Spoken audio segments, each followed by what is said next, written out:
One of the most popular and most basic pastry is actually chocolate chip cookies. So I decided to try out 3 of the most viral chocolate chip recipes on YouTube. So we're gonna be trying one from Tasty, the one that Chef Anna Olson did, and Joshua Weissman and Babish.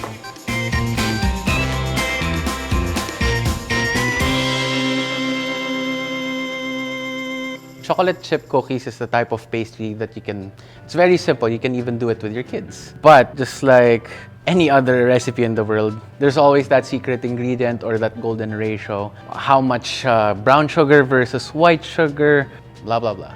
We're not gonna have these recipes compete. We just wanna see ano yung magiging difference nila. They all went viral. So I'm pretty sure each recipe, each cookie will be delicious. So titingnan lang natin if there's like a difference, if it's huge or not, or which one is worth trying. Para hindi na kayo mag-explore pa, just go for the best or the one that works for you. Right, so Tasty claimed this is the best chocolate chip cookie, so we'll start with that. So the unique ingredient for their recipe is brown butter. Over low heat, just place your butter in a pan until it melts. So ito, since a lot of the solids, a lot of the moisture probably evaporated already, and we need 225, we're gonna add at least 1 tablespoon of water. Next up, brown sugar, white. I already put in my salt, and I'll mix it together. So another key ingredient here is coffee powder or espresso powder. So they say that espresso powder really brings out the flavor of chocolate. So I'll be needing 2 eggs, 1 whole egg, and 1 egg yolk. Keep mixing, and then add your vanilla extract. So this recipe calls for 2 types of flour, bread flour and all-purpose. Bread flour has like more protein content, so it develops gluten faster. All-purpose flour, medyo average, so you can use it for like cookies, bread, or cake. Next up, baking soda. Fold it, make sure incorporated lahat. So this is the type of cookie dough that you really have to rest before you use it. Alright, so we will be using a combination of semi-sweet chocolate chips and chopped dark chocolate. I like doing combinations kasi parang it gives you different texture in chocolate. Make sure na well distributed para kada cookie meron chocolate chip. Just like in all recipes that we'll be doing today, recommendation is to rest this overnight. But we are just gonna freeze this for 1 hour, which is probably enough time. So the next cookie recipe would be Anna Olson's. We start off by creaming our butter with a combination of white sugar and brown sugar. Except na ito, ang gusto niyang gamitin natin is light brown sugar. Yung molasses flavor niya isn't as strong as the dark brown sugar that we used in the previous recipe. When you say creaming method, it's the act of introducing the sugars with the butter. Tipong you can parang minimix together mo siya until light and airy or until well combined. For this one, I want it to be just well combined, just like how Miss Anna did it. Don't forget to scrape the sides and the bottom of your bowl, just to make sure that everything is mixed. We are going to be doing this for all the cookie recipes because this is like an essential step. Alright, so next up, we will be using just 1 egg, and with that, we will add our vanilla extract. Nakalimutan ko yung salt. Alright, so the key technique for this recipe by Miss Anna is a combination of flour and cornstarch. Yan, add na rin natin yung baking soda. And slowly add in the flour.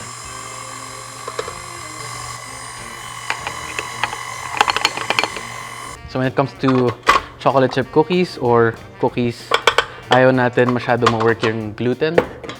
So, yung mga loose flour will be combined with the dough through just folding. Since yung chocolates naman natin, ifo-fold in na rin. I'll add my chocolate. So ito, chocolate chips lang siya. So, transfer natin sa bowl because we are gonna rest this dough for an hour in the freezer. Right, so the third and final recipe is gonna be from Joshua Weissman and Binging with Babish. First thing that we're gonna do, flour. Same as Miss Anna, they added cornstarch. Add na rin natin yung baking soda. So magsa-stand mixer tayo para mas mabilis. Butter. Softened na yan kasi room temp. By the way, if you have like super cold butter, just cut it into small cubes para mas mabilis mag-soften. Brown sugar and white. Kanina, it was a combination of all-purpose flour and bread flour, but this time, it's a combination of all-purpose flour and cake flour. Okay, so, yung eggs naman niya, they used 5 eggs, 3 egg yolks, and 2 whole eggs. We're gonna add our eggs one at a time. Okay, pag na-incorporate, you can add the next.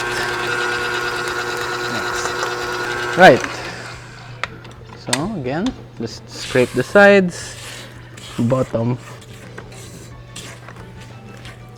So, paghalo natin yung cake flour and the all-purpose flour. Then slowly add it. Scrape, scrape, para hindi sayang. So, we will add chopped chocolate. Let it rest for an hour in the freezer. Or overnight in the chiller or fridge. Yun. Nag-rest na yung mga dough natin for 1 hour in the freezer. Line your pan with parchment paper. Have a scooper here. Ayan. Medyo flat lang natin ng onte. By the way, yung oven ko is preheating at 350 degrees Fahrenheit. And the size of this cookie, it's gonna bake for around 12 to 15 minutes. Yan. So, how will you know, aside from the standard time, paano mo malalaman if luto na yung cookies? So, yung nasa edges niya, golden brown, you're good to go. Sometimes you can't eat it right away because it's super soft. Right, so next is Miss Anna Olson's cookies. Right, so her temp calls for 325 degrees Fahrenheit. The first one that we did, the tasty recipe, was 350 degrees Fahrenheit. Cookie number 2 by Miss Anna's done. A little paler than I expected. Okay, next, cookie. Chef Josh Weissman and Babish's. Hey. By the way, this goes for 425 degrees Fahrenheit, 10 to 12 minutes. Yeah, so last cookie. Also looks different. We'll cool this down and then taste it ourselves.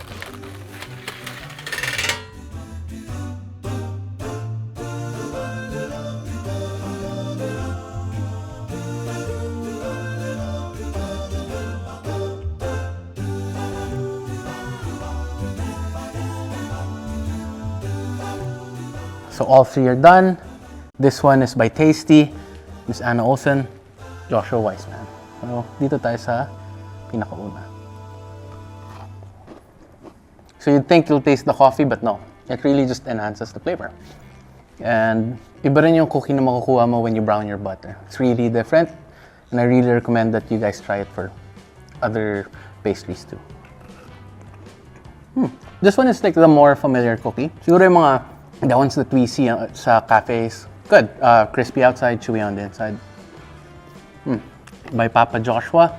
They say this is like their Levan cookie. So, hey. You know what? Dun mo makikita yung difference. Like here, the combination is bread flour and all-purpose. Kaya medyo may bite siya ng onte. Well, this one was combined with a bit of cake flour. So it's fluffier than this one. Pero yun, you should always just base things on how you like them. Like in life, never look at someone else to compare. Just look at someone else when you want to learn from them. Diba? And just yung mga takeaways lang tayo. Huwag yung tipong compare natin sarili natin because that's self-sabotage lang yun. So anyway, I love you all as much as I love these cookies.